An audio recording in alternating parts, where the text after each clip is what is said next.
Welcome, friends, for this beautiful Mega Master course, Manifestation Decoded, Secret Behind the Secret by Shreans and Daga. Welcome all and immense gratitude to all of you. This is the 20th day, the 20th big day, I feel. For so many days, we have been connected for these wonderful sessions. Thank you so much. And today we have this 7 Asean mirrors of relationships, and that's all Shreans is going to speak about it. We live in an action-reaction world known as the plane of demonstration, where consciousness creates reality. We manifest and magnetic people, events into our lives according to our consciousness. 7 Essene mirrors help you by understanding yourself better and thus enabling you to make better choices, which lead to more astonishing outcomes. And so we have this beautiful explanation by Shreans today with us. And Shreans, again, I will tell you that. Yeah, go ahead, Rashi. Okay. I have to tell you that you must be really immensely blessed to get all this from you to us. And we are immensely blessed to have it from you. The way we feel after each and every meditation, after each and every talk, the impact what we have in our lives daily is just immense. It's so great. Thank you so much for this life or these moments what you give us. Thank you. Loads of gratitude, and thank you all my friends for being here. And again, a very, very happy Valentine's Day to all of you. Thank you so much. Thank you, Rashri, and thank you all for all your birthday wishes. Thank you for your love. Thank you for your blessings. Thank you so much. And also happy Valentine's Day to all of you. And on a Valentine's Day, it's a good topic today, 7 Asean mirrors of relationships. So, friends, what is usually when we get up from meditation, what keeps you into a good elevated state? We complete our meditation, we are in a nice, happy feeling, in a happy state. But all depends on our relationships outside, whether we continue to stay in their elevated emotions or not. As Rashi said, we live in a world of action and reaction, right? So depending on our relationships, it depends whether we can stay in that feeling or not. So if there's action outside and there's a reaction inside, right? There's a stimulus and there's a response, and that is that relationship which determines what is our emotional state, especially. And it is not just relationship with person, but it's also relationships with the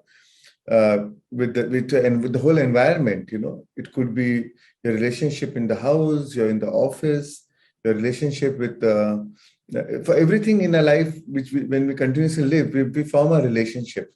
There's a non-verbal relationship we form. Like you on a dining table, you like to sit on a specific chair, right? You on the specific side. You meditate at some specific place. You sleep on on one side of the bed. So everything you form a relationship. So there's a bond. The moment you come to your home, you feel nice, right? So there's a relationship, so it is not just about people, but it's also about everything around where we develop relationship. We develop a relationship with time. And I'm going to cover all the 7 Asean mirrors of relationship. And why it is so important to understand our relationships, because unless we have a deeper understanding of relationship, we'll always be in the reactive mode.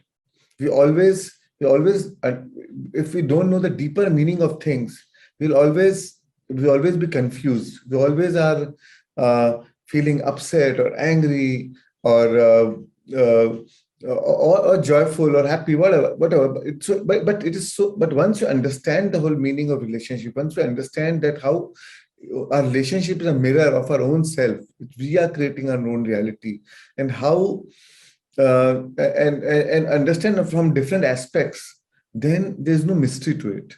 Then you own it. Then you are able to drop resistance, right? Then you are in a state of acceptance and allowance.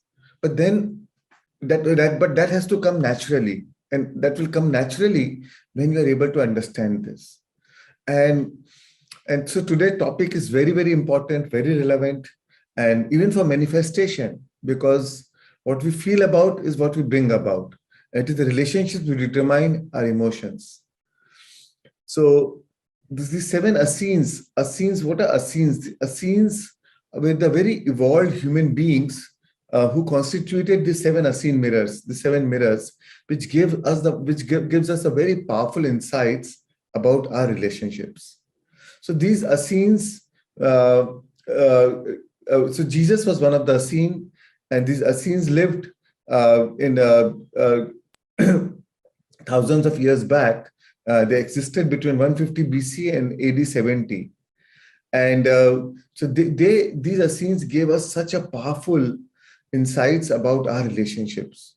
And together they formed the seven Essene mirrors, and which today is also, even in today's time, which is so relevant. So they developed through the means of the seven mirrors, they developed the means of defining human relationships. And which these relationships are reflected in a day-to-day reality through our actions, language, situations, choices, and people around us. And as I'm going to take you through these seven mirrors, we all go through these mirrors at some point in life, whether we recognize it or not. And oftentimes we go through these many mirrors simultaneously. So when I'm going to talk about each mirror, you can relate it in your own personal life, in your relationship, how it relates to you. What is it trying to teach you? Or what is it you feel, yes, this is something where I need to work on. And you can write down your notes. And it may not be just one mirror. It's not like everybody goes through one mirror at a time. Sometimes we can go through different mirrors simultaneously. So you can write down your notes for any mirrors where you resonate with, where you relate with, where you need to work on yourself, or there's some reflection this is giving you in your relationship.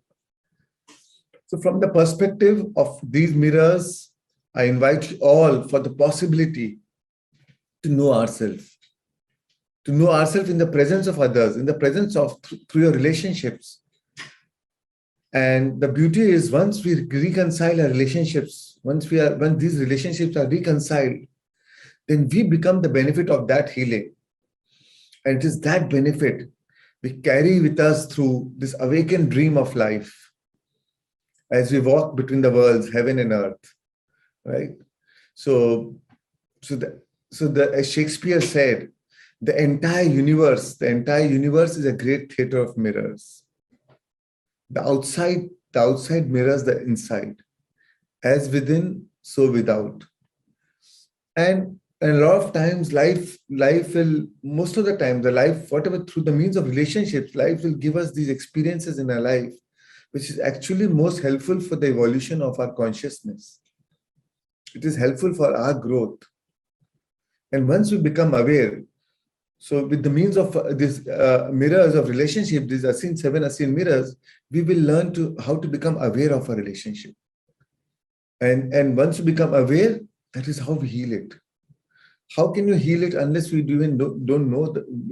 You are not able to even diagnose it, right? So right diagnosis is half solution. So with the means of the seven Aseans, we are going to diagnose. We'll have the right diagnosis of our relationships.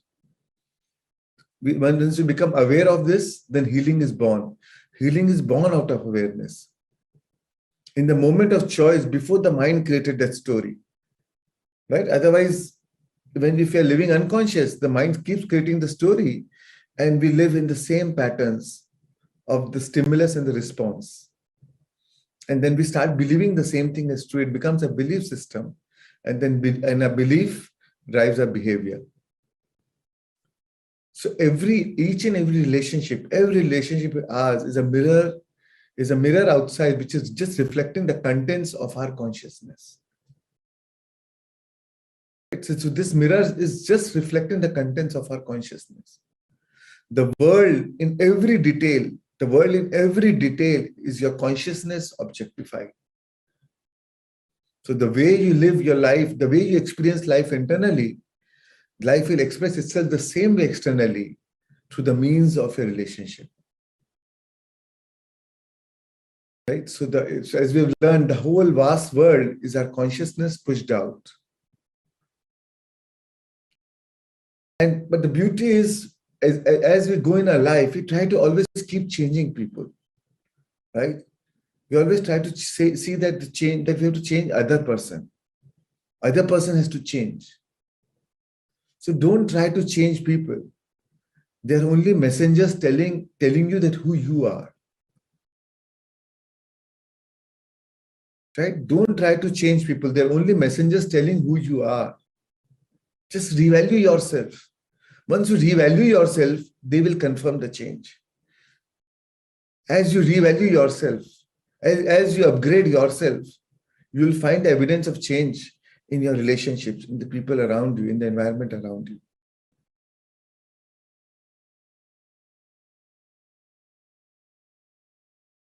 So I'll start with a story. One person was fully drunk in a party, and while he was crossing the street, he met with an accident and his face started bleeding. He was, of course, quite intoxicated. So somehow he reached home, and when he reached home, he saw in the mirror. So when he saw in the mirror, when he saw his face, he thought that the mirror is bleeding. When he saw so much of blood, he thought the mirror is bleeding. Oh my God, it's bleeding. And he started putting band-aids on the mirror. Next day morning, when he got up, he realized that how stupid was he. It was his face bleeding and put band-aid on the mirror. The same way is our relationships. We think the issue is outside. The problem is it's outside. We need to change the world around us. We need to change the people around us. But they are only our reflection. They are only a reflection. We try to put band-aid on them to heal, to solve them or to heal them, or they need to be fixed. We're always trying to fix them. But once we learn how to fix ourselves, then they will confirm that change. So revalue yourself, and your relationship will confirm that change. So let me start with the first Asean mirrors of relationship. So first mirror, can share the slide. So first mirror reflects to us what we are in the present moment. It reflects to us our current emotional state. Whatever is the current emotional state at this moment is what is being reflected in the world around us through relationships of others. So if you're going through, so for example, if you're going through any kind of, if you're in an emotional state of fear or anger or rage, you'll find people who are evoking same kind of response from you, or pushing the same emotional buttons, or they are responding in anger, fear, rage in the environment around you. Or if you're in a state of joy, happiness, ecstasy, then they'll reflect the same through their behavior, or they evoke the same response from you. So whatever we are in the present moment, we'll have the same reflection around us. And this is a very simple mirror to understand. Whatever is a dominant pattern will be reflected in the relationship and the behavior of the people around us. Whatever is your dominant behavior will be reflected in the behavior of the people around you. Right? We do not attract what we want, we attract what we are. So you are simply attracting what you are in the present moment, right? So what you feel about, you bring about. So whatever you're feeling in the present moment, you're bringing about that in your life. So, and so as I told you before, the energy is the currency of the universe, right? Whatever is your emotion, your emotion determines your energy, your vibrational state. When you pay attention to something, you buy that experience. Whatever is your current emotional state, that is where you're feeding your energy to, right? I've told you the story of those two wolves, right? So whatever is your emotional state, whatever we are giving energy to that state, whatever you're feeding, you'll draw that into your life.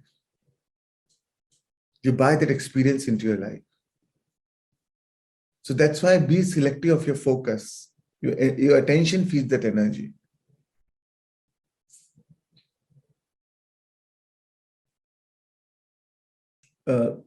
Sorry. Yeah. Keshav, can we just, yeah. Wait. Sorry. Yeah. So be selective of your focus, right? So as with your attention, you feed your energy. And your energy is the currency of the universe. With your attention, your energy, you buy that experience into your life. So, Rashi, can we, as we go to the next mirror, just let me know if it is clear. Is this clear? It was very clear. Very clear. A very simple mirror, yeah. Yes, yes. Thank you. Next slide.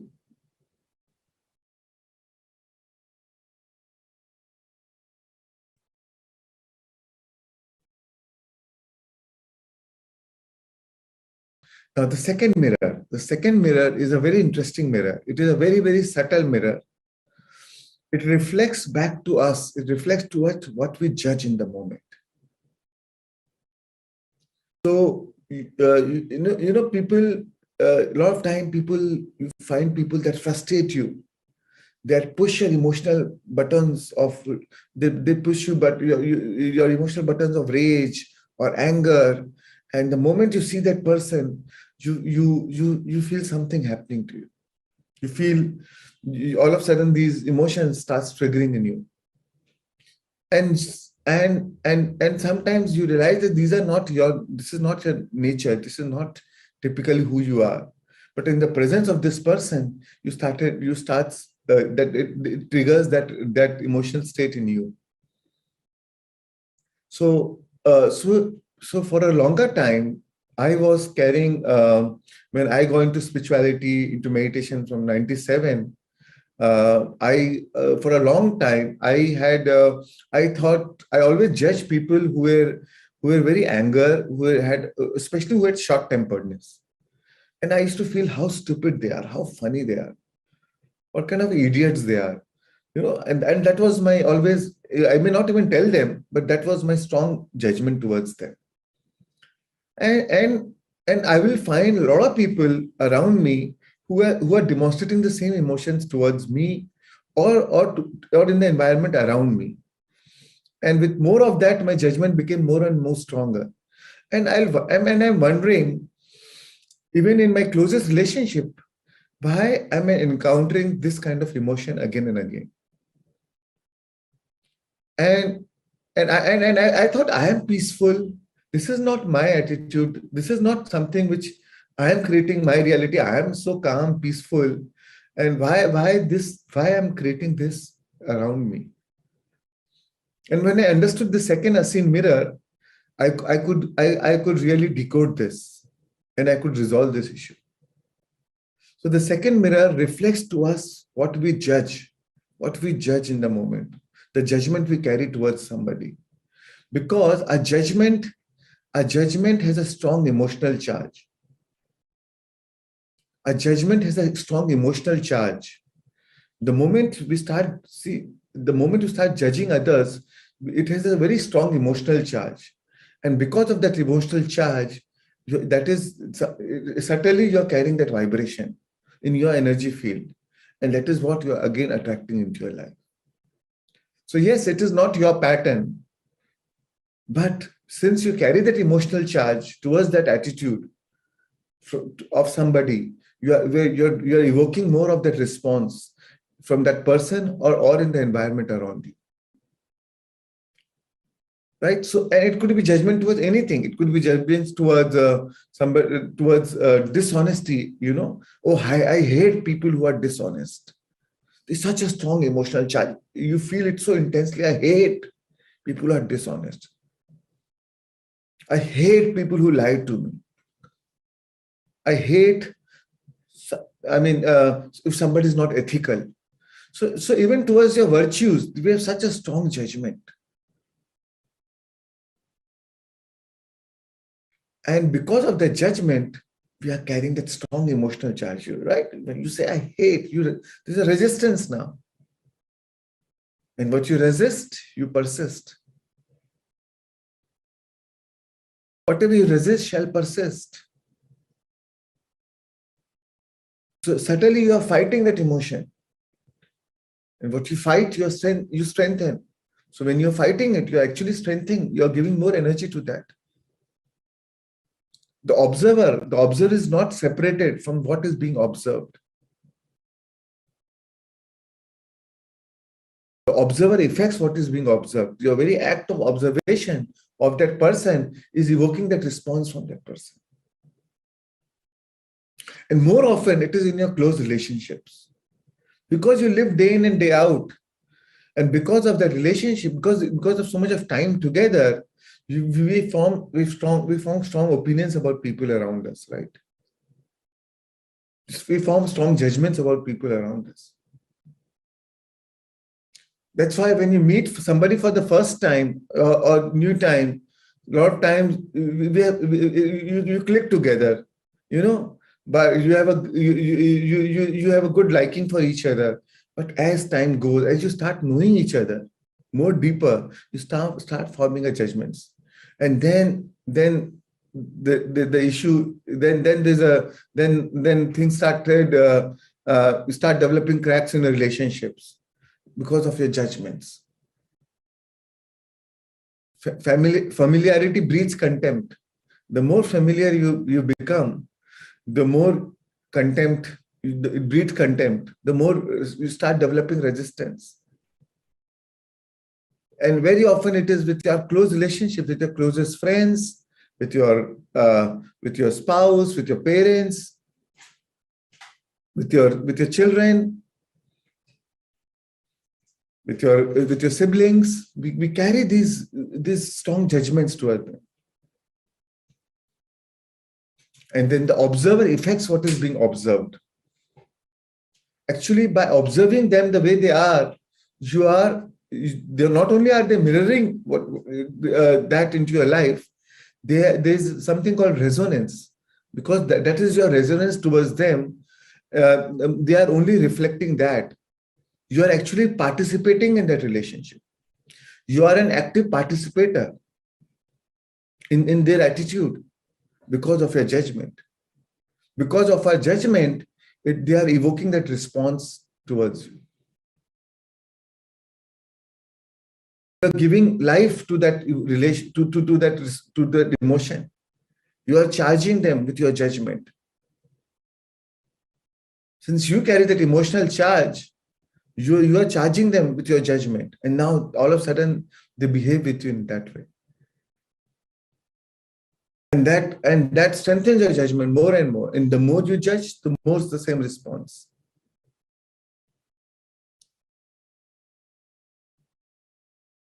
Right? So it is your expectancy which determines the outcome. And we have learned through so many quantum how quantum world behaves, right? A subjective mind has an impact on the objective world. You don't see your wife, you see the memory of her of the last 30 years. You don't see the present moment as a present moment independent. Whatever is your relationship of last 30 years, You have formed an opinion. Now, every event, even before she has spoken a word, you already judged her. So either you can judge or you can love.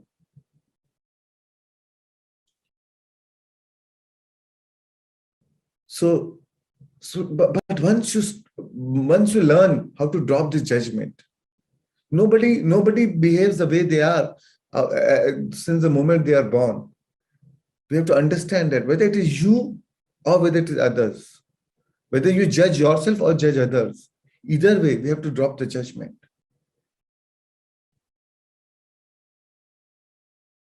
In last 30 years, your wife must have gone through so much of different situations. I mean, it could be wife or husband or spouse, anything. And just an example I'm giving. So if she has gone through different situations, that has resulted in her behavior now. So understand that, look deeply. If her past were your past, if her pain, your pain, if her level of consciousness, your level of consciousness, if her level of consciousness was your level of consciousness, then you would think and act exactly as she does.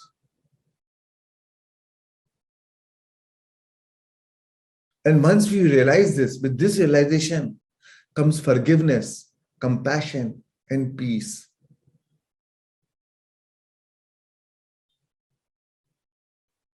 So stop all our judgments, drop our judgments.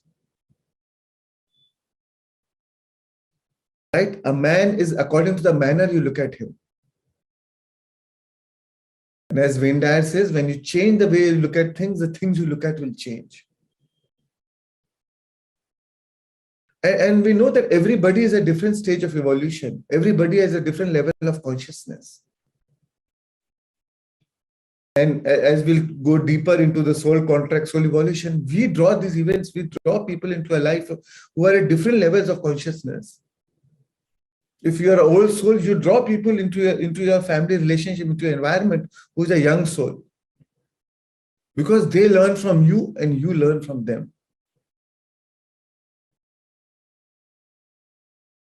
How will you expand your consciousness if everybody is of the same level of consciousness? Then there's no really growth.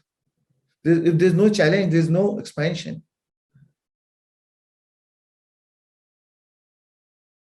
Only through the challenge, only through that relationship, it gives you an opportunity to calibrate, to tune into. How do you know that you have an emotional charge unless they challenge you? How do you know that you carry a strong judgment unless they challenge you? And all judgment, the moment you judge, it creates resistance. You're in a resistant mode, right? And all resistance is futile. All resistance is futile. No matter what the situation is, no matter what how the person is.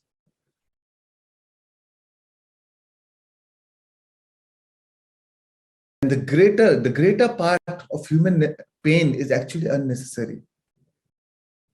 It is self-created as the unobserved mind runs your life. But now that we know these unseen mirrors, we can now look much more deeper.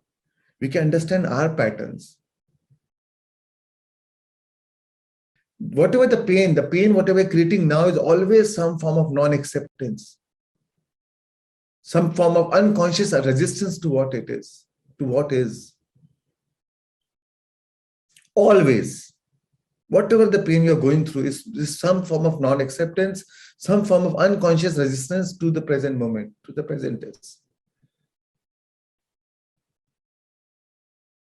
Whatever irritates you about others only reflects that part of the ego that is active in you. Again, I'll repeat, whatever irritates you about others only reflects that part of the ego that is actually active in you. That's why our triggers are our best teachers. Our triggers are our best teachers because they hint at that part of us that need awareness, that need acceptance, that need understanding, that need compassion, and that need healing.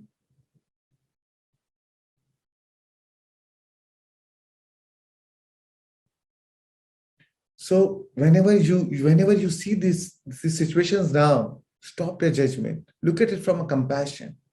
Look at, this person is like this because they had a past. And the moment you accept that person, the moment you drop resistance, when you drop resistance, then comes the acceptance and allowance.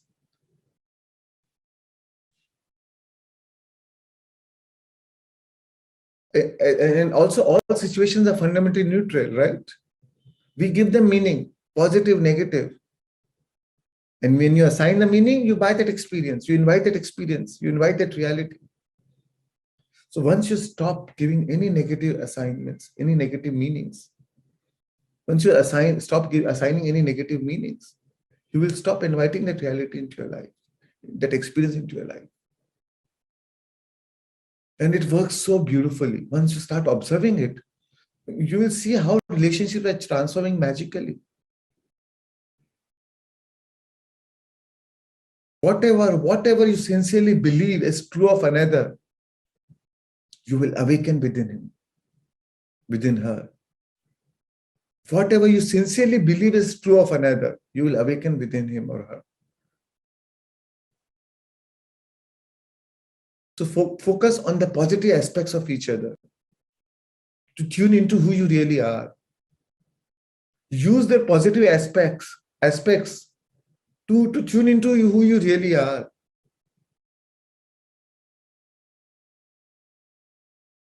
Right? Others only echo what we whisper to them in secret. Our judgment is our inner talk. A judgment is what we are whispering to them in secret. And that is what they will echo into your life. That's why I love one quote from J.D. Krishnamurti. He said, to observe, your ability to observe without evaluating is the highest form of human intelligence. For everything we have a judgment. For everything we have an evaluation. Everything is black or white. So your ability to observe without evaluating is the highest form of human intelligence. And this is also what we practice in meditation. Thoughts are coming, but we're not evaluating any thoughts. Just letting it go. There's no evaluation. We're seeing it as a third person, as a witness, as an observer.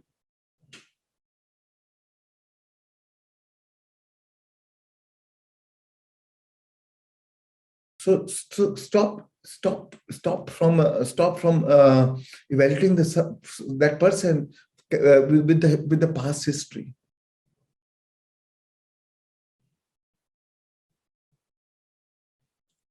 Give up that old story. The moment you see that person, you assign that old story with that person. But when you come to each moment cleanly, without a previous thought about it, that is when you can create who you are, rather than recreate who you were.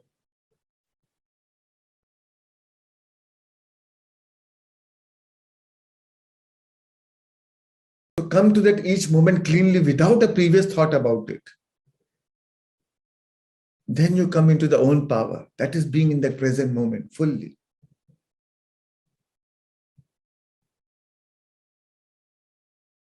That's why when I say you have control over the behavior for all others as it relates to you, because with your judgment, you are evoking behavior in them corresponding to your vibration.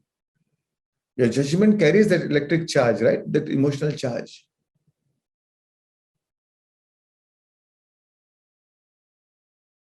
That's why you are participating in their behavior. And that's why you have control over your behavior, because once you drop your judgment, once you change the way you are looking at that person, you will change how the person will respond to you.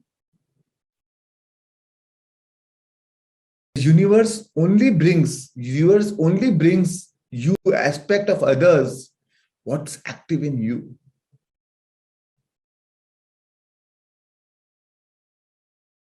The universe only brings aspects of others what is active in you. So that's why use the positive aspects of each other to tune into who you really are, to awaken the goodness within you and the goodness within them. That's why what you appreciate appreciates. Find the most generous explanation of each other's behaviors and truly believe in it. Find the most generous explanation of each other's behavior, and truly believe in it.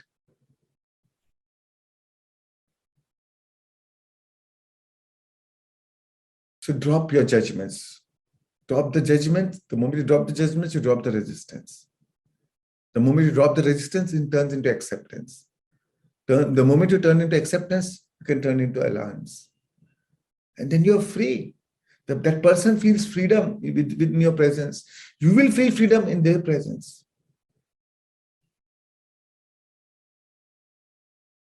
That's why either you can judge or you can love. When you find fault in others, you create your own fault lines.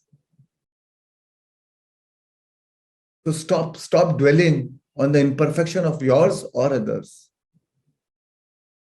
Because with your energy, with your attention, you're only feeding it, you're only expanding it. What you focus on expands.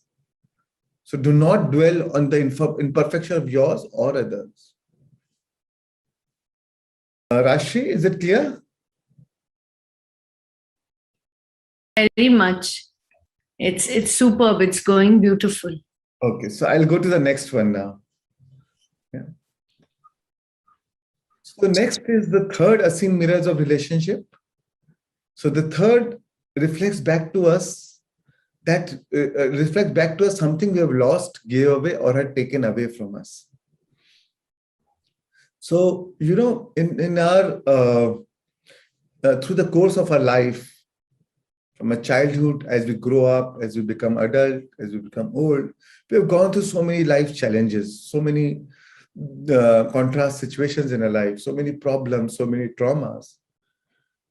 And through our life, in a crisis, in our innocence to survive these lives offering, we oftentimes we lose our essence. Our soul gets fragmented. We lose some aspects of our soul, of our consciousness. And that has a lot of time that has been taken away by the people who have power over you. A lot of time it has been taken away by the people who have power over you, or have been given away by you to the people who have power over you. So suppose when you're a child, your parents had a power over you, right? And they shouted on you. Sometimes they inducted guilt, shame in you. Sometimes they felt that you are not enough. You're good for nothing. And then you started believing that to be true. And that belief became your belief system. But that is not your original essence. That is not your original you. So you've given away that aspects of that original soul, your original consciousness that got fragmented. And not only through not only just maybe through your parents. It could be somebody else. It could be through your teacher, or it could be some friend who bullied you. Or through life situations, some life challenges. We lose our power. And then we are never the same again. Now, what happens is as we grow up in a life, it is the soul's desire to complete itself. It is the consciousness always wants to live fully. It is its natural state. It wants to go back to its natural state. So sometimes in a life, then we'll attract people, some people in our life who come to our life to help us regain that aspects of us. And it is oftentimes when we see this person, the moment we look into their eyes, in that moment, something, that magic happens. You feel that electric charge. You feel attracted to that person. It may be romantic, it may not be romantic. You feel drawn to that person. Some person you see, all of a sudden you feel like talking to that person. You feel as if, oh, he or she is he's like your brother or sister, or like a mother or father, or maybe romantically you get attracted. You have that fatherly feeling towards that person because they're exhibiting so much of love, so much of nurture, so much of care. Maybe that which you've been missing in your life, and you feel so comforted in this person's presence. And then you became good friends, or then you develop a bond with that person. So that gives you an opportunity to complete yourself. So this is the simple mirror. Why first time we see somebody and why we get so attracted to that person.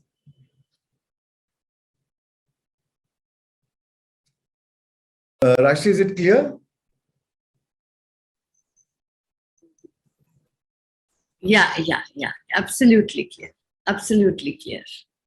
So now we go to the fourth mirror. Rashi, I will be taking 20 more minutes, I think. I hope that. Yes, and we will complete this. It's going very nicely. Yeah, thank you. So the fourth Asean mirror reflects back to us our most forgotten love. Again, this is such an important mirror. Oftentimes, I'll explain you. Oftentimes, we live a life in a very compulsive way. We've all heard of the term OCD, obsessive compulsive behavior. So what a lot of times, these patterns develop with time, right? Like say, sometimes it's the obsession to making money. Now, initially you go into business, obviously it was not your obsession. But see, the more you go into work, the more you started making money. Now you started becoming addictive to making money. You thought, oh, I have this much money, then I'll be happy. Now, even though you got that much money, your addiction has not started. Now, it is not about money. Now it is addiction to making money. So that becomes a compulsive or addictive pattern. So it need not be just money. It could be addiction to making money, or sex, or power, or alcohol, or any kind of nicotine, or sometimes of substance abuse. Different types of addiction, but it is all addictions.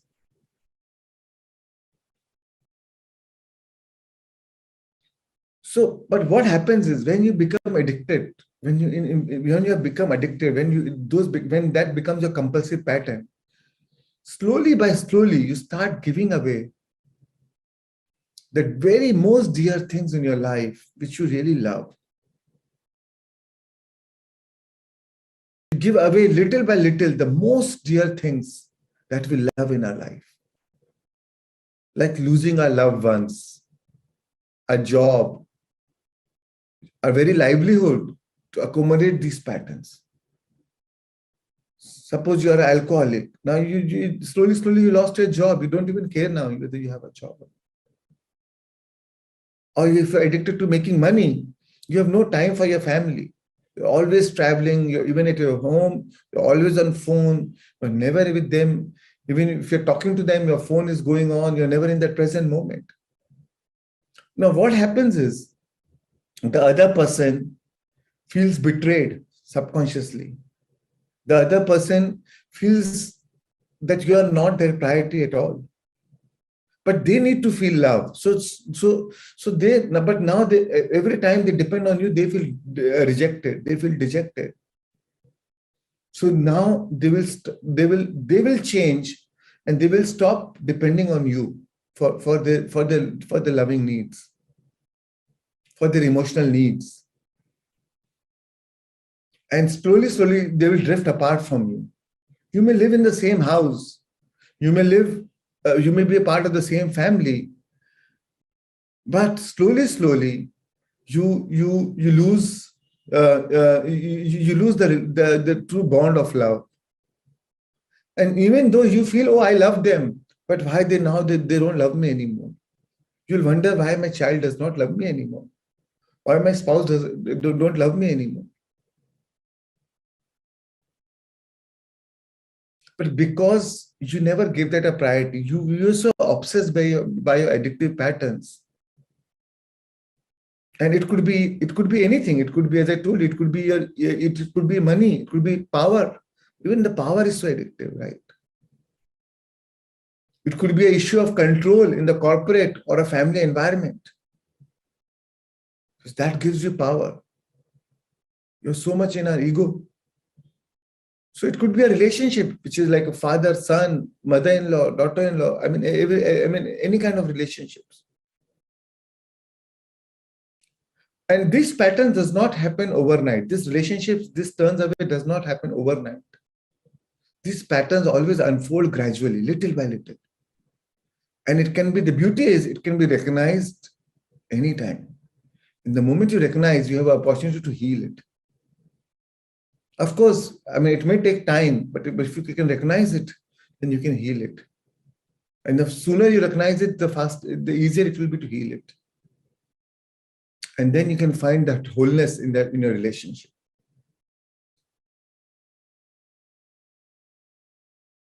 But most of the time, we don't recognize it. This relationship, this pattern becomes so hardwired in our brain. It becomes like a program. So you have to become the consciousness observing that program. The more conscious you become of your unconscious patterns, then the less unconscious you will go during the course of the day. You have to recognize your unconscious patterns.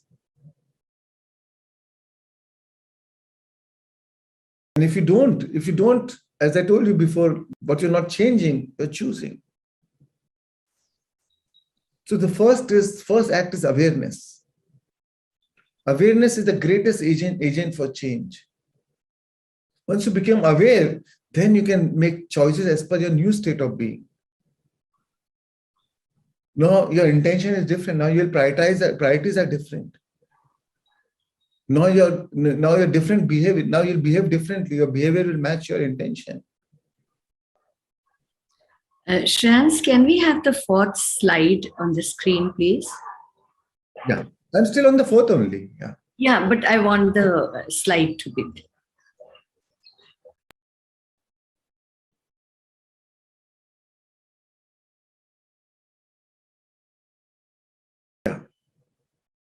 So the fourth Asean mirror reflects back to us our most forgotten love. So this could be a way of life, a lost or an unfinished relationship. So whom you love most, now you lost the relationship with them. So this is the mirror which reflects. So for example, for me, I was also addicted to making money. I had a huge addiction of making money. So from 2012, whatever was my vision to make money, to make the whole company, I wanted that financial freedom, that my whole business group is debt free. So I achieved that in 2012. Now from 2012 till 2018, almost for 6 years, even though I had made all the money, I'd achieved all my financial goals, I was only addicted to my patterns, right? I was only addicted to making money. I was the moment I think, no, I want to now focus on the teaching or more time into spirituality or my personal growth. But the moment I go to office, I'll get caught in my addictive patterns, and then I will continue doing what I've been continuing to do. So it's my addictive pattern. And sometimes it is amazing how universe gives the jolt, And in 2017, around 2017, I suffered a huge financial loss in a short period of 1 week, and that loss helped me break my addictive pattern. I was a commodity trader. I was always trading in agri commodities and taking speculative calls, always living in the flight and fight mode. So I was living my addictive pattern. So a lot of times, a lot of times when we think, sometimes it is important, sometimes that drive is important at that time. But a lot of times, even though we achieve our goals, we achieve our financial goals, we achieve our goals, but then but by the time we achieve it, now we become addicted to it. Then we are only living those addictive patterns. Not because we need it, but not because we are addicted to it. It's like alcohol. You start alcohol for having fun. Initially you start having, oh, it's nice, just a glass of water, just a glass of beer or a glass of whiskey. But then sometimes, if you're having every day, regularly, you'll not even realize that now you have become addicted to it. It becomes your compulsive pattern. You need alcohol. And once it becomes your compulsive pattern, now you will prioritize that, and you will lose. You are okay to lose some other things into your life to accommodate that pattern. Most of the time, we live this habitual pattern. To accommodate that pattern, we're ready to lose things or lose the very dear things that we love in our life, because we take it for granted. Because that the winner will always be there. Where will they go? But then the universe has its own way of teaching you lessons. So I was a commodity trader since I got into business. Since 1997, I got into business. Till 2017, I traded in commodities for 30 years. For the first time, when I started losing like huge amount of money, I had no choice but to unwind all my positions, to cut all my positions. In 30 years, first time, my position was nil. Whether in my physical positions or in the commodity exchanges, my position became nil. And when it became nil, I felt such a strong freedom in my mind. I felt, wow, this is what I was craving for. But before I could end up with one commodity position, I will take another position. For 30 years, I lived like that. After 30 years, I had a nil position in the commodities. But that gave me such a sense of freedom. And to reflect back in my life, what are my relationships? Am I losing my relationship? Shouldn't I prioritize? My kids have grown. They're growing now. They're going to go out for studies. Don't I need to spend more time with them? Or I started reflecting back on myself. I love spirituality. I love attending workshops. I love teaching. Why shouldn't I have to focus on these? So what happens is, so these incidents gives you a time to reflect. And once you recognize this, you can break this pattern. So, it can be recognized anytime, and it can be healed anytime. And you have a opportunity to find that wholeness. Is it clear, Rashi? I can go to the next one now. Yes. Please go ahead.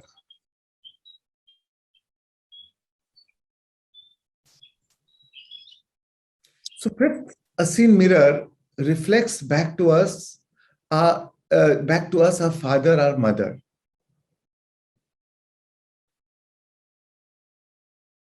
Yes, so this reflects back to us, to our father and mother. It's so, when we were growing up, the way when we were a child, our the most sacred relationship of ours was with our father and mother, right? With our parents. They reflect both our masculine and the feminine energy. They were like gods to us, right? We're like heavenly mother and father. Now, what happened? And whatever we learn from them, we actually live a life in the later years. And we were like a sponge, right? So even if the parents were fighting, we learned something from them. We absorbed something.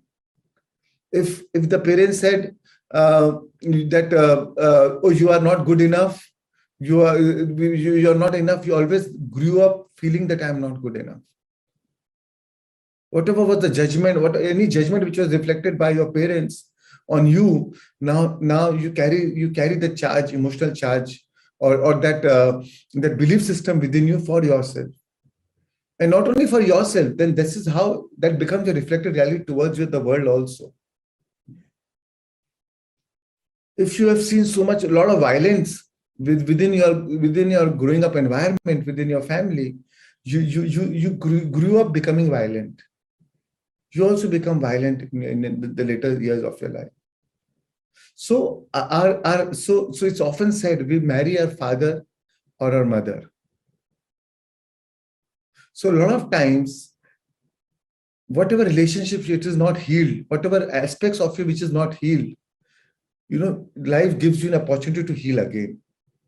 We repeat what we don't repair. So don't think if you have not repaired it, it cannot go unnoticed. You cannot escape that reality.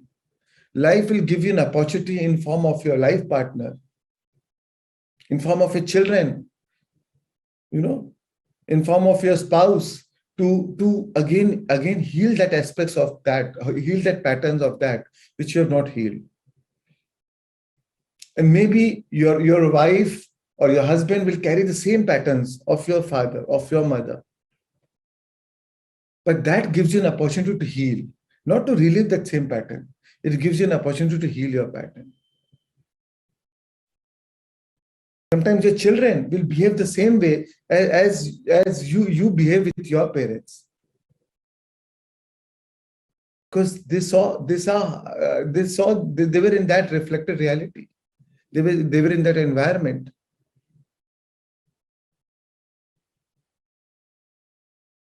So whatever patterns, whether it is healthy patterns or unhealthy patterns, whatever you learned as a child, now you'll draw the relationship in your life, which will give you an opportunity to heal those patterns. You repeat what you don't repair, but once it is healed, now you will not draw that kind of patterns from others in your relationship, because you're already healed now. Yeah, Shreans, they are conscious. Like we take it consciously from them or unconscious? Both ways, consciously and unconsciously. Some patterns are conscious patterns, some patterns are unconscious patterns. So suppose if my father was like, he always said money. So suppose he thought that, money does not grow on trees, or it's too hard to make money. You have to so much work hard. So now that is my conscious pattern. I took it. Yes, that's right. Don't trust people. Don't trust. You have to be very careful with people. So that was my conscious belief. No, I cannot trust anybody. But some patterns are very unconscious. Unconsciously, we observe. We started believing in that unconsciously. Or suppose it was a judgment. Your father always said, "Oh, you are never good enough. You are good for nothing." Now, unconsciously, you started believing that. Or you always wanted to prove to him that no, you are good enough. So you are always struggling more, always stretching yourself more. You're always trying to not love yourself, trying to do things so that you can get love from outside. So then you always crave love from outside, because you never learned how to love yourself. You never got your self-love. It was never taught to you, self-love. You always thought love comes only from outside. So many patterns are both conscious and unconscious. Yeah. So you're going to reflect the same thing to your children? No, so it could be through your children. No, the children, this is what in your relationships you're attracting in your relationship. So now the children may behave you the same way to you. Right? Or your spouse. So that it gives you an opportunity to now heal that pattern. Because now those patterns are coming repeatedly in your life because you did not overcome those patterns. and we repeat that we don't repair. And we'll also learn more about transgenerational healing, right? A trauma not transformed become trauma transferred. So you pass on the same patterns to your children, and again, or your children will carry that pattern, which will give you an opportunity to heal that pattern. So either ways, Yes. Thank you. So let me go to the sixth mirror. Again, a very, very interesting mirror. And this mirror reflects to us. It's also called this mirror is also called the dark night of the soul. This mirror reflects back to us a quest for darkness, or what is referred to as the dark night of the soul. So this mirror reflects to us, the way oftentimes when we face our greatest challenges, our greatest when we meet our greatest challenges, our greatest tears, our greatest fears, and have been gathering the tools and understanding in life to confront them. So this mirror is very powerful mirror. A lot of times we think we are spiritual beings, or life should not give us challenges. Now, why are we again drawing challenges? But the truth is, the only way we'll face these challenges after we have gathered each tool, enough tool that will allow us to move through the challenges with grace and ease. So now with your spiritual journey, you have the tool to go through it with grace and ease. But now but still you will draw these challenges so that it will give you an opportunity to see that are you able to, whatever you have learned, are you able to apply it or not? So it will give you an opportunity to demonstrate these high levels of mastery. So unless these tools are amassed, we will never see ourselves in that situation that asks us to demonstrate that high level of mastery. So these challenges, and then any initiate, if you see, has gone through those challenges. And we know Jesus was crucified, right? But then even in that suffering, he said, forgive them, for they know not what they do. So every one of us goes through these challenges. So for example, 97, I go into work, and I was applying all these principles of manifestation and creative visualization to my life. And I was on a roll. My business just took off from nothing to, in 2 years, it really took off in 2 years itself, And in 1999, and all started with meditation. And so 2 years, as it took off, 1999, I was in a commodity trading and doing a lot of imports. With trading into some advanced licenses, so that you can do duty-free imports. So in 1999, I had a custom. Some custom officers came to my office, and they took me into there was a custom raid. They took me into their office, and before I could even realize it, next day I was behind the bars. I was in jail. I was in Bombay. I was put in Arthur Bandar Road jail. And 14 days I was in the jail. Now, first day I was in the jail, I was going through so much of trauma. I was going through so much of anxiety and fear. And, what will the world think about me? What will my family think about me? What will my friends think about me? What legally, how can my business could be harmed? Now my future, my business could be affected, my reputation, everything came to my mind. I was in a jail, which was like a big, huge hall, where there were around maybe 500, 600 people. And I was sleeping on a floor. That first night, I could not even sleep whole night. I was like hating myself. How can I sleep? Somebody who probably could be some thief, some rogue. How can I sleep next to these people? So first night was very challenging. I was super disturbed. Next day, my sister came to meet me in jail. And at that time, I was reading the book Ramtha, the White Book.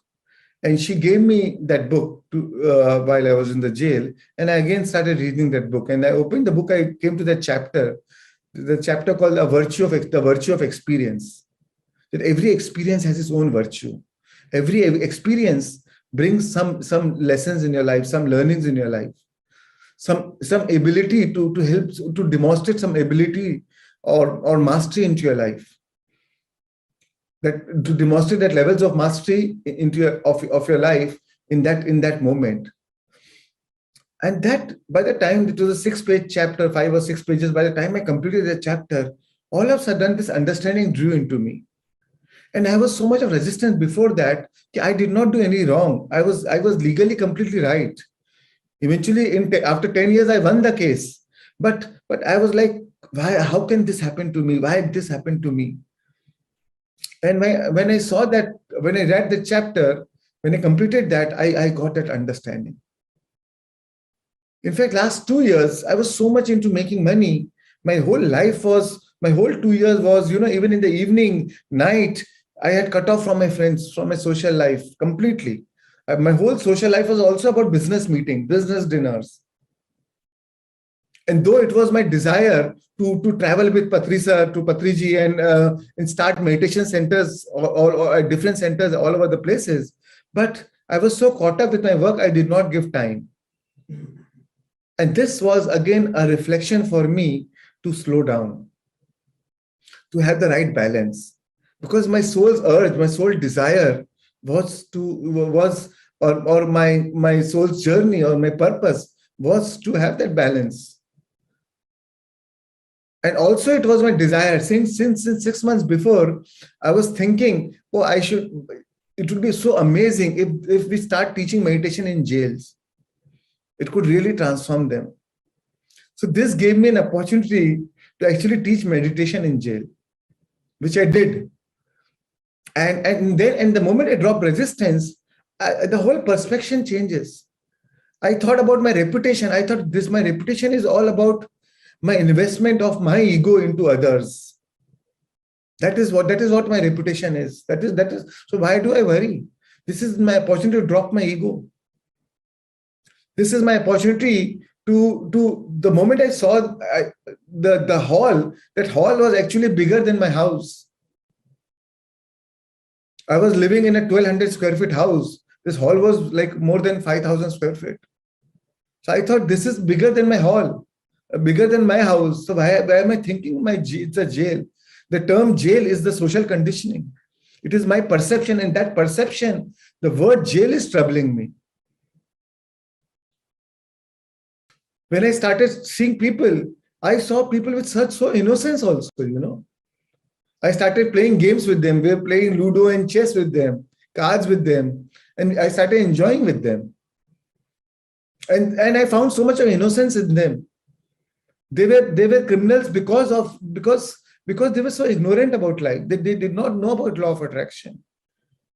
When I hear about their childhood stories, I felt more compassionate towards them. So these kind of situations, when this happens, these kind of things happen, at that time you are stripped naked, and you have to see self naked. When I say naked, in terms of without any conditioning, nobody can help you at that time. Nobody could stop going into jail at that time, even though my family was in politics and the government was our party's government. But at that moment of time, nothing really helped. All the powers, you stripped away from all those powers at that moment of time. So sometimes, and that gives you an opportunity, that gives you a realization that you have stability beyond your ability to realize it. I could not have imagined, that. And then next 13 days were very joyful. I was quite happy. I was very peaceful. In fact, my relatives used to come and meet me. And after meeting me, they were more peaceful because they thought, oh, he is so good. So sometimes we draw these situations in our life, these greatest challenges in our life, and these challenges gives you an opportunity, or perhaps gives you to view our very survival. Perhaps our very survival is threatened in that state, and that gives you an opportunity to demonstrate the mastery rather than a test to pass or fail in your life. It is such an opportunity to demonstrate that mastery.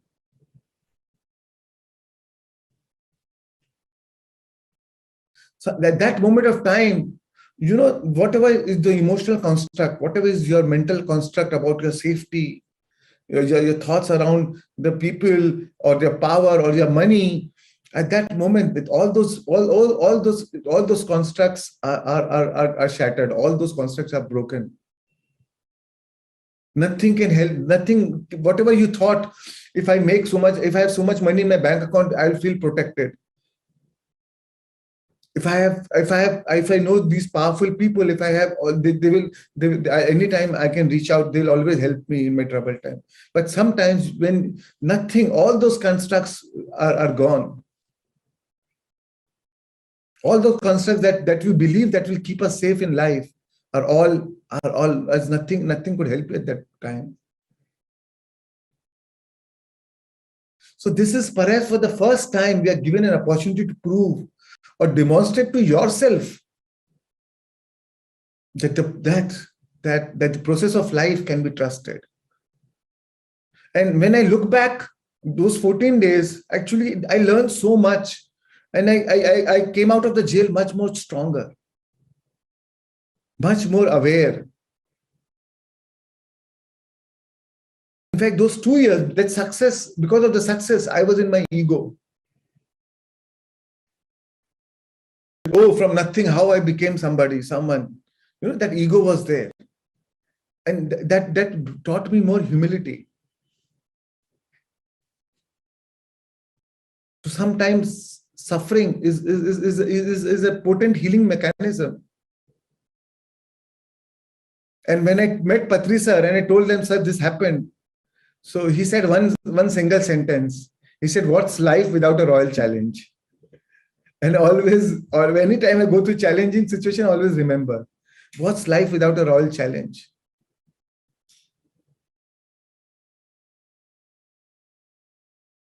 So the choice, the time to give struggle is in the struggle.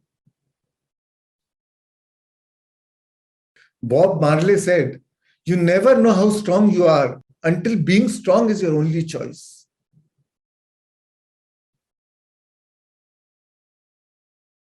So at that time, I had no choice but to be strong. But once I understood the whole perspective, I became more stronger in life. So when I think about 14 days of Atha Bandha, I thought I went to a university. It taught me so much.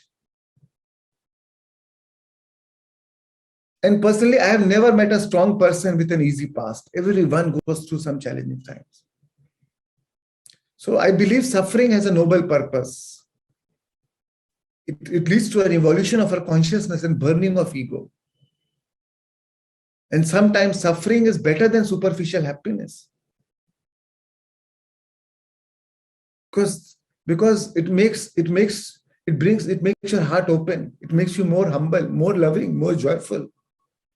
I realized that I became much more humble after that event.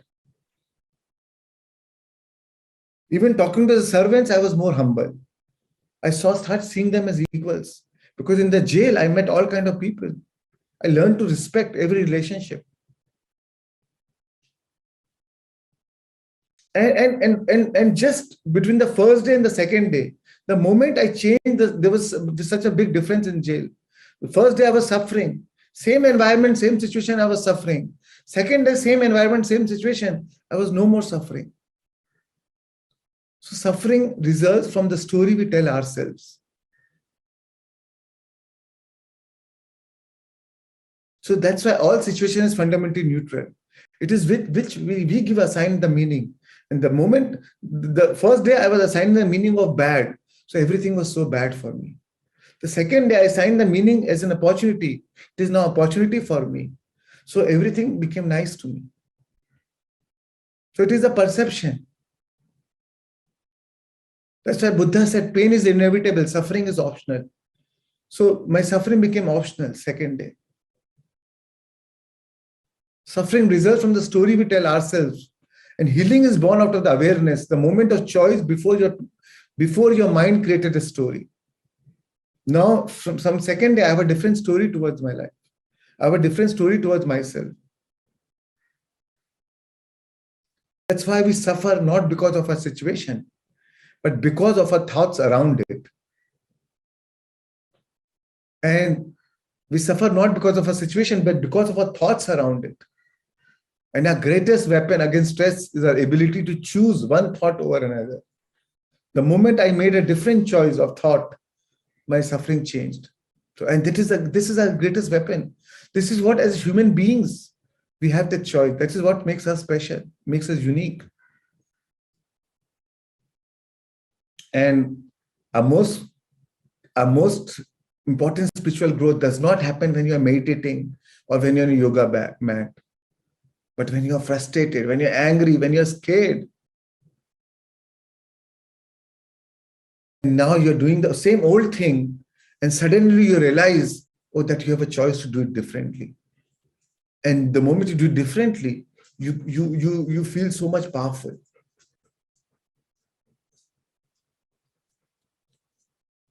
So friends, so this sixth mirror reflects to us why we draw challenging situations, challenging people in our life. So life events always helps you to heal and grow. It's happening for you and not to you. It's happening for you so that you can grow, so that you can evolve. It helps you to break your heart more open, so that the person is more kind, more gentle, more humble, more loving. To break your ego, to help you snap out of your ego. And with repeated life challenges, your soul is only drawing your attention for your spiritual awakening. It is through the depths of our suffering. It is through our depths of suffering we find our capacity to love.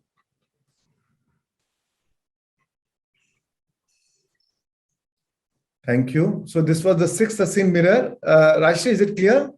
Yes. Then why all the endings are not happy? I mean, why there are no happy endings, whoever are suffering? Because we got caught in that vicious cycle. It is our perception, right? It is our suffering. Because we get caught into that vicious cycle. We get trapped into that. We get into the vicious cycle of that poor emotional state. And then what you feel about is again what you bring about. Then you bring out more. That's what happens, right? Life may, if one trouble starts, then everything comes together. And you said कि यार ये एक तकलीफ आई तो सब तकलीफ एक साथ आ गई. Why? Because that was your emotional vibration now. And now you're drawing more of that everything into your life. But once you learn how to master one, transform one, then you master everything. And so many times you don't even draw ever into your life because you have learned the lessons. You repeat what you don't repair. But once the lessons are learned, then you don't need to draw that into your life. But then there's so many people who have suffered, but they have grown also, right? They evolved. So that is the difference between a successful and an unsuccessful person. A successful person knows how to snap back. We always have that comeback power. A successful person knows how to not get tapped into the vicious cycle and to change his vibrational frequency and in spite of the challenges. And then his life changes.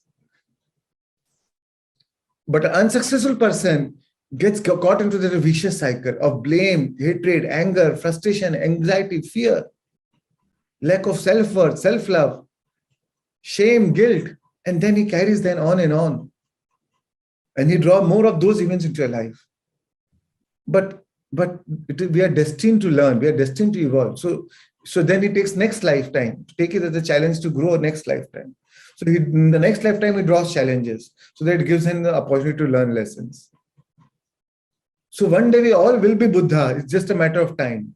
So sometimes the choice is now or later. So we are only postponing it. We cannot not learn the lessons. It's only about whether you want to learn the lessons now or you want to learn the lessons later.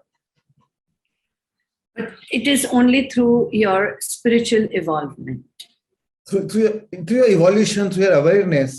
Yeah, self-evolution. Yeah. Okay. Thank you.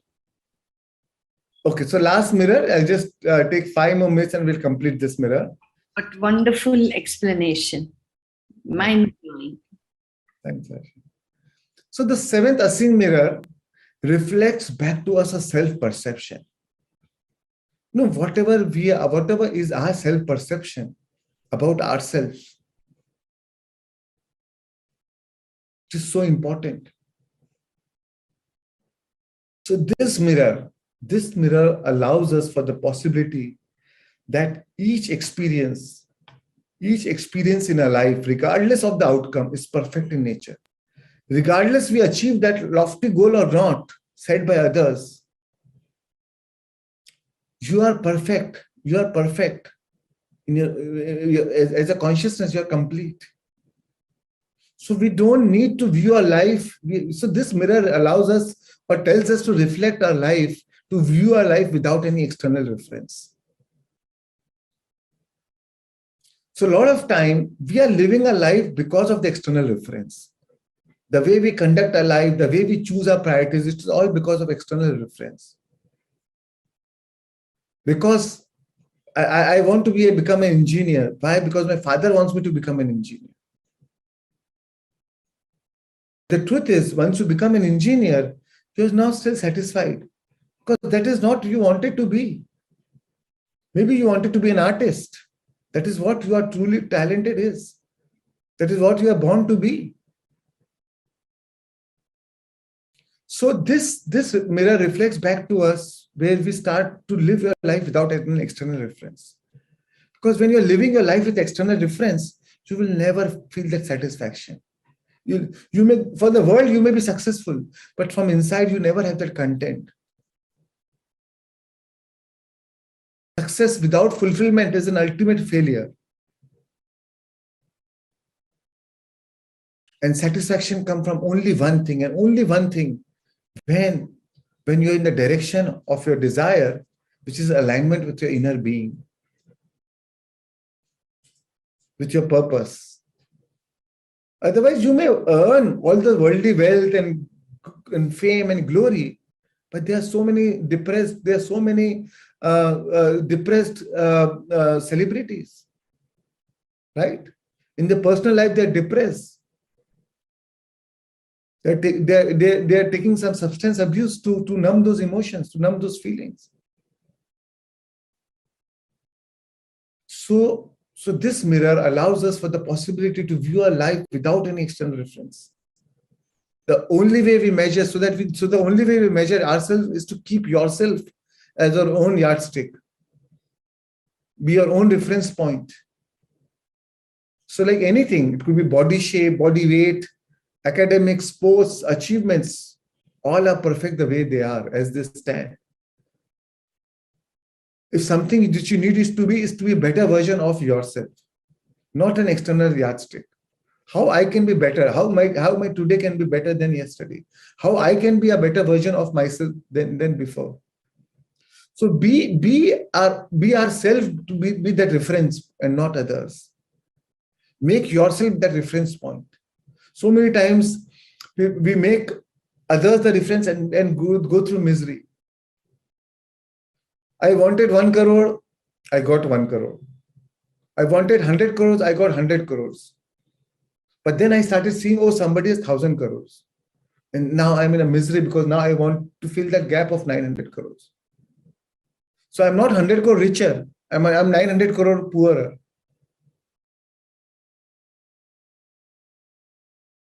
So make yourself your own yardstick, not others. I am, this is very interesting. Just listen carefully. I am not what I think I am.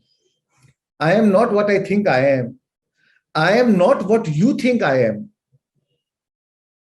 I am what I think you think I am. Again, I'll repeat. I am not what I think I am. I am not what you think I am. I am what I think you think I am. So the moment, see, suppose I am a, I feel, say, suppose I feel, sorry. Suppose I feel, oh, I am such a loving person. I'm such a caring person. Okay. Now I am not what I think I am. Now, in terms of this, I'm saying in terms of external reference. Okay. But you think, oh, he's such an arrogant, rude person. Nowhere you feel I'm a loving, caring person. Okay. Now that is what your thinking is. But the moment I think that you think that I am a rude and or an angry person, and I started believing it as my reflection, and I started believing that, okay, your thought is, identify with your thought. The moment I identify with your thought and started believing it, then it became my perception. Otherwise, my perception was mine, yours was yours. But the moment I identified my identity, my ego with your perception, it became my perception of myself. So that's why I am not what I think I am. I am not what you think I am. I am what I think you think I am.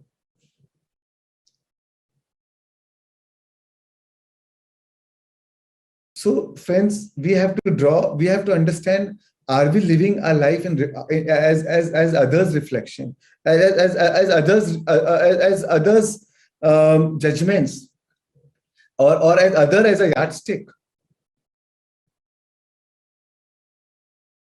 Your perception of me, in truth, the thing is that in reality, your perception of me is a reflection of you. Right? Your perception of me is a reflection of you. My reaction to you is an awareness of me. So it all depends on my reaction to you. And that is the awareness of me. So Rumi said, half of your life is lost in charming others. Other half is lost in going through anxieties caused by others. Leave this play. You have played enough. Half of your life is lost in charming others. Other half is lost in going through anxieties caused by others. Leave this play. You have played enough.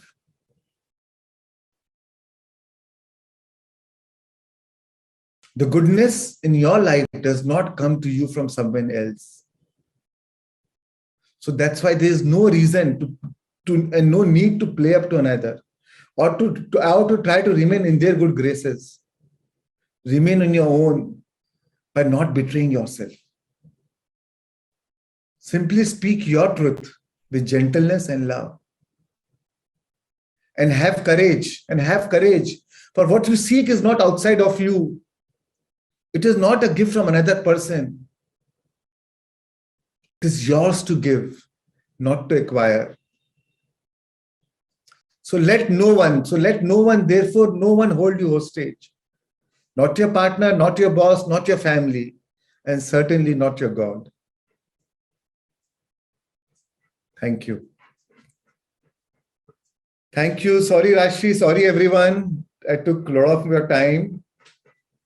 No, and a very, very, very immaculate class, a very, very profound session, especially when you give your own examples. I mean, it's matchless the way you impart all the knowledge with so much grace and ease. You add to our hearts and, let us live better. It was a very brilliant class from your side. Thank you so much for all the teachings, whatever you impart to us. Thank you so much for all your matchless and immaculate and flawless words. Thank you, thank you, thank you. And thank you all my friends to be here on this wonderful day. I think it's such a beautiful day of this Valentine's, and we have got such beautiful learning from our master, our royal real master, to impart such beautiful teachings to us, to lead a very beautiful life full of love and joy. Thank you so much. So we can have our Q&As now? Yeah, we can take 5-7 minutes. We can take few Q&As, yeah. Yes, yes.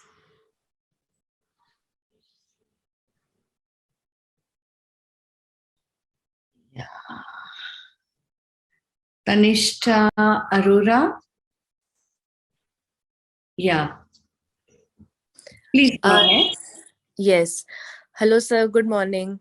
Good morning, Tanishta. Yeah. Wish you a very happy birthday, first of all. Thank you. Thank you. And thank you so much for this session. Sir, my question to you is the relationship we share with our clients or customers when we are in a business. तो sir बहुत बार ऐसा होता है कि हमारे जो भी हम बिजनेस में हैं, जो भी हम कस्टमर्स या क्लाइंट्स अट्रैक्ट करते हैं, even though we put in all our efforts in whatever we want to put it out in the world through our business, but बहुत बार क्लाइंट्स और कस्टमर्स के एक्शंस की वजह से हमारा बिजनेस ड्राइव होता है, ठीक है?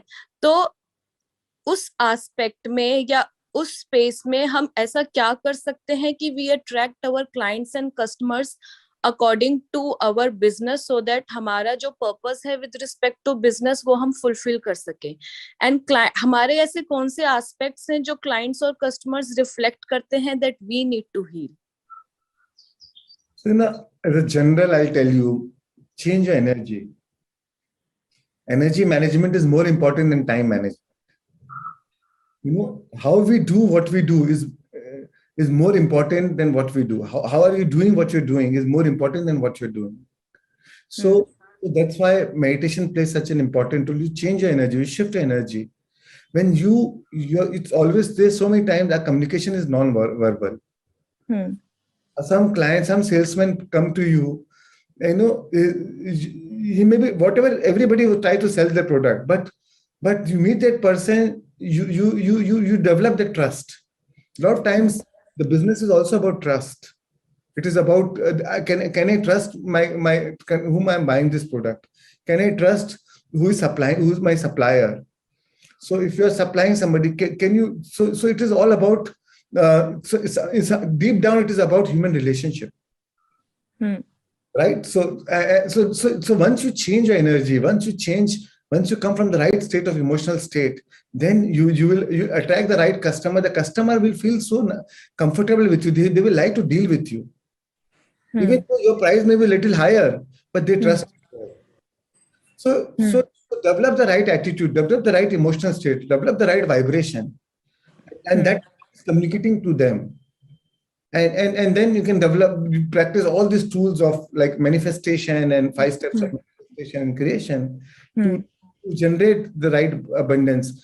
But at the end, it is about what you become in the process, right? And what you become in the process is reflected in the reality outside of you.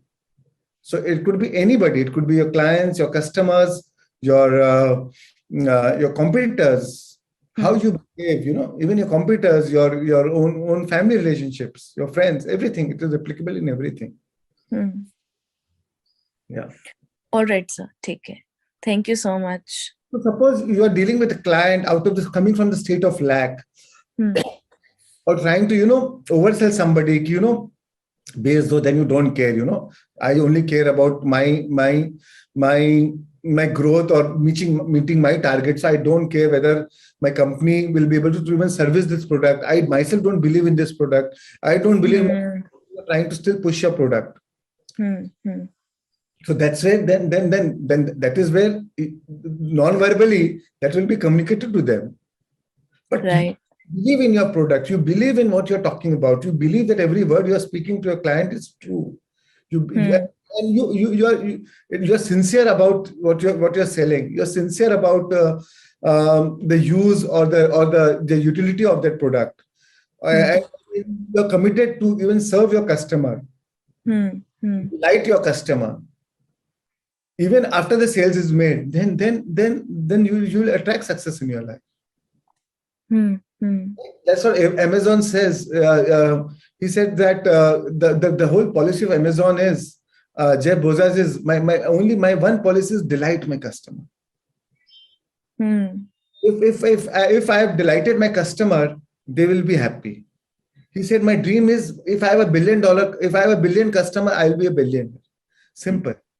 If I have a billion customer, I will be a billionaire. Even though Amazon was losing money, he said, he has just delight my customer. How can, even if I trust my customer, even if the parcel is delivered, if you don't like, you can return it. He said, but I will trust my customer. So, and this is the new model of business now, delight your customers. And that is when you draw business, you draw more abundance into your life. All right, sir. Thank you so much. Thank you so much. Thank you. Well answered, Shreans. So nice.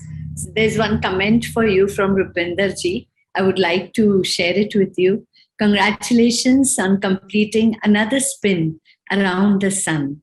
You're the shining thread in the beautiful tapestry of the world, and you are making the world a better place by being in. More and more power to you and light to you. So nice. What comments, you know, and yeah, it's so nice. I mean, it's overwhelming to receive all these comments, so much love and so much blessings you're getting all around the world. I mean, it's so nice, incredible. Valli Devi, please. Yeah, please go ahead. Hear me? Yeah. Yes. Yeah. Hi, Shreans. Very happy birthday to you. Thank you. Seeing you is brightening the day, kind of a thing. So I have attended this particular session, Shreans. This is the probably third time, but today it has been a crazily good session. Okay. The last couple of lines you mentioned, I am not what you think, that particular piece hit the nail. I really realized, where actually, I was wondering, where am I going wrong in handling relationship? I think that's where one of the main things that I need to work on. I realized, thank you so much. That really made me, that moment, it made me realize. I wrote those lines and reflecting in a second, I could realize that, this is where I'm going wrong. Thank you so much. One question I have is about the challenges you mentioned. Whenever you come across a challenge that is to change or enhance you, right? So how do I know in a particular challenge, it could be small or big, what is the lesson that I need to learn? See, I am trying that for last couple of months. I'm almost there, but I'm still struggling to identify what lesson I need to learn and evolve here, right? That's where I feel, I need your guidance. So, the lesson you'll reflect, once you reflect yourself, that's where meditation is, right? Once you reflect, you know it. And also, so just keep that awareness. It will come to you. That lesson will come to you. And in that moment, your challenge is always to maintain that high vibrational frequency, how to still maintain that high energy, right? And once you maintain that, even that lesson will come to you. Then you'll know, then that eureka moment will come. Oh, this is what I needed to learn. And this is what I learned from this situation. You may not may be able to decode it in that particular moment. You may not. But after that moment is passed, after that event is passed, then you will learn it. Then all of a sudden, then once you reflect back, once you are seeing it as a witness, as a third person, you'll say, oh, This is what I learned from it. This is how I'm much more stronger than before. And thank you for that experience. You thank that person for giving that experience, because now you have grown stronger. You have grown, and now you have better opportunity in my life. Right. So on 2017, when I faced this commodities challenge, I there was some government policy which came all of a sudden, and for which, because of that, the market tanked by 40%. And in a week's time, and I was holding the largest position of that commodity in the country. So it was a huge loss. And initially I was like blaming the policy, blaming the government. How can they do like this? I'm in a country like India. This happens only in our country. But but I knew that there must be some reason, and I knew that, and very second I realized, no, this is making my addiction. This is probably happening for good. And now in 2018, I started pursuing teaching. Then, I started creating my content and course, and then I started teaching. And today, this is what I am doing today. So, and whatever, even though I made the losses, I had to cut off all my positions. I sold all the stocks, and I put that money into equities. I put Varun invested all that money into equities. So whatever money I lost, I gained more from that into equities. And now I'm pursuing what I'm really passionate about, what I really love about, right? So in that moment, we become so narrow focused. We become so obsessed by, oh, that person, that thing, that. But now we lose the sight of the bigger picture. But now when I see the bigger picture, I thought the universe had a plan. Thank God for that experience. Thank God for that policy. Thank God for everything that happened, so that now I'm living my passion. I'm enjoying every moment of what I'm doing.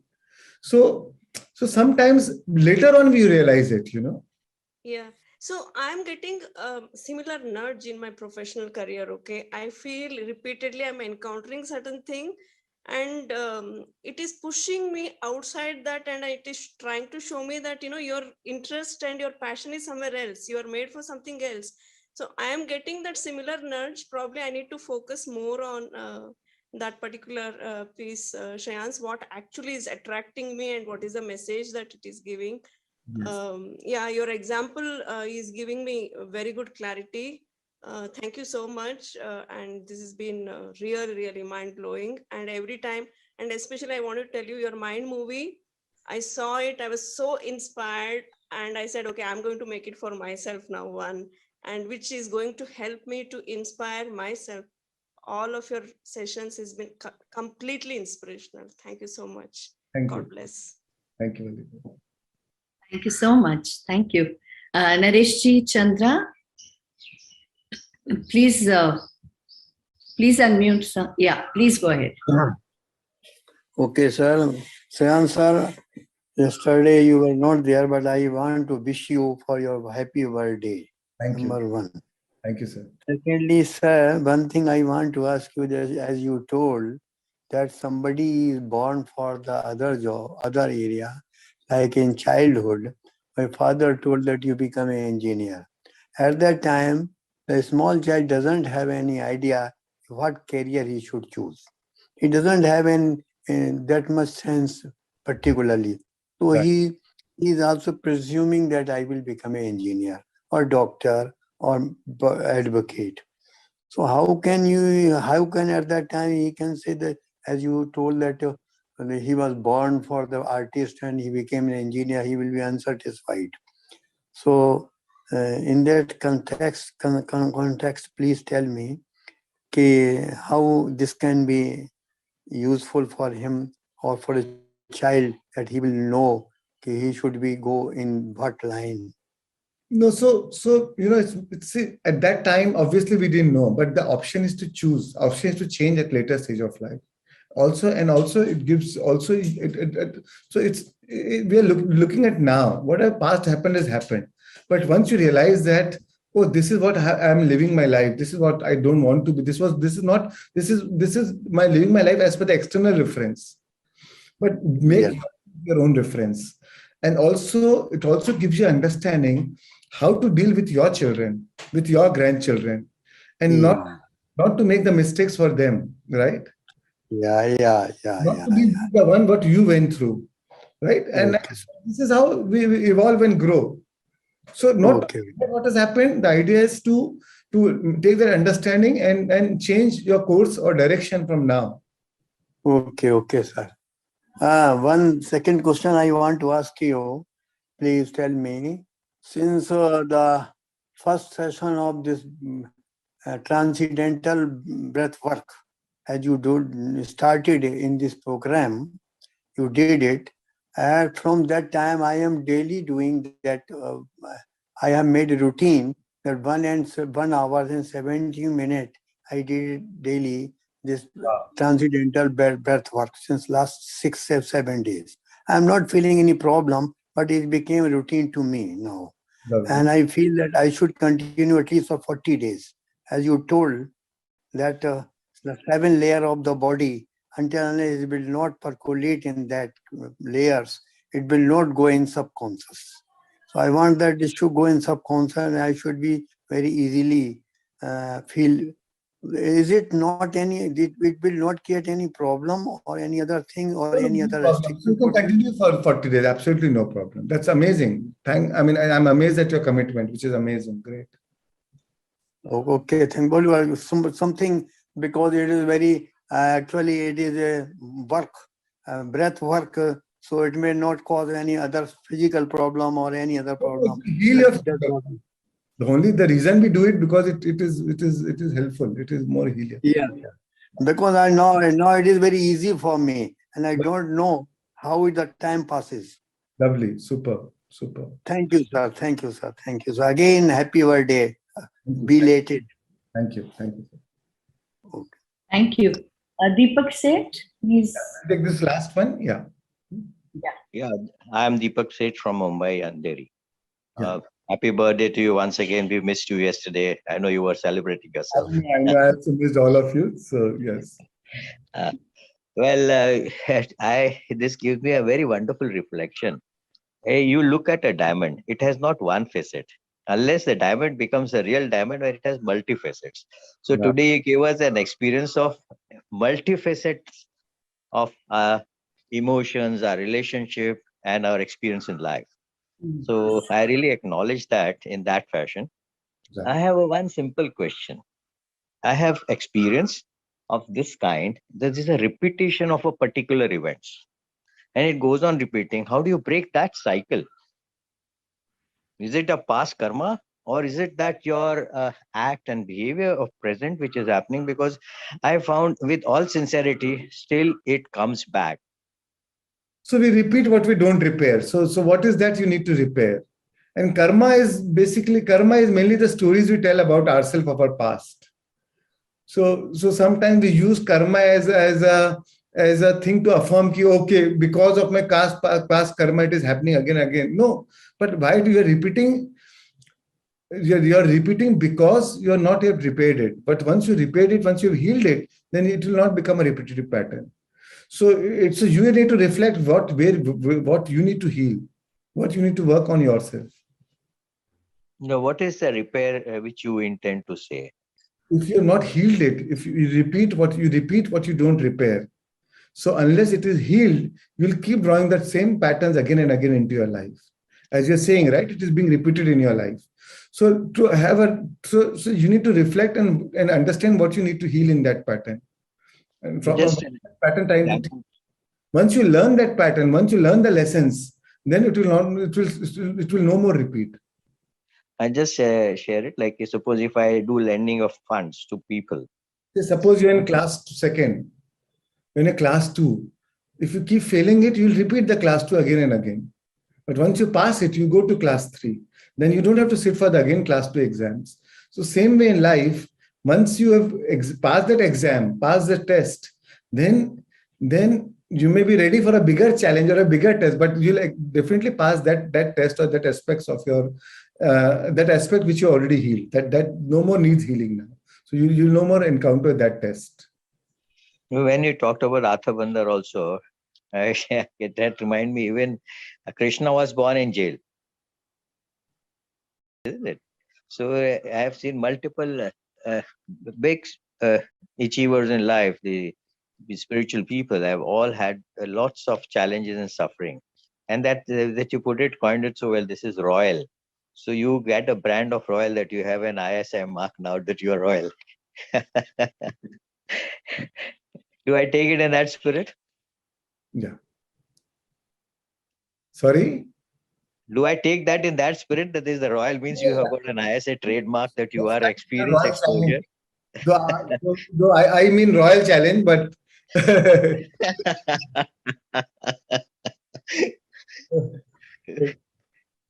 thank you, Deepak. Anyway, you look at royal in the way you look at. Yeah. And what you rightly said, you perceive not what you think of you. You don't perceive what others think of you. You perceive that what others think that you are, and that you take it. Like it's a question of, my understanding is somebody abuses me. And I heard that he abused me, but it will never reflect till I accept that abuse into my mind. Right. Very right. Am I right? This is what you are perceiving? Absolutely. Great going. We are really, really proud and happy to be associated with you. And it's a wonderful journey. Let it continue on and on without a break. Thank you so much. Thank you, friend. Thank you all for your time, for your attention. Apologize for so delayed. Really, I love to honor your time, but some days I don't want to leave in between because, you know, I wanted the 7 Asean to complete in one session. But so really, I honor your time. I honor your commitment. Thank you for staying back. Thank you so much. Thank you. Rashi, we lost your word. Yeah. Thank you, all of you for being there. As Shreyan said, so much time, so much commitment. It's not a joke. And thank you so much. We had a very meticulous class today. It was fantastic from your side. The 7 Essene mirrors is a way of understanding the process of manifesting with our consciousness work. We can use what seems to be negative experiences as stepping stones, as what you said about your own self, to healing and empowerment. When life rolls boulders, it builds stairs. Right. Sometimes people may anger you, but realize that they're stealing your energy, as Deepakji was asking his question. Sometimes people may anger you, but realize that they are stealing your energy, and that's because you allow them to do so. Choose yourself, liberate your energy, and inspire your hope. So we had this fantastic lesson from you today on this beautiful Valentine Day. So I feel that we have to activate our heart center to have this flow of divine, to have this hope of divine flow within us. Thank you so much. And again, wish you a very, very happy birthday. I don't know how you must be feeling. I want to ask you how you feel when you get so many wishes, so many people connected to you, even when you don't see them, you know, and they're wishing for you such beautiful comments. It's so a blessing, right? It's such a blessing and so privileged. And that is what is the highest joy, right? That is what satisfies you so much. So thank you all. Thank you for all your wishes. Thank you. And thank you for your experiences, your personal experiences, what you have experienced in your life. It has been a real roller coaster, and the way you have taken it so beautifully and have evolved as such a beautiful royal real master, what I call you. Thank you so much. Thank you, and immense gratitude. Thank you.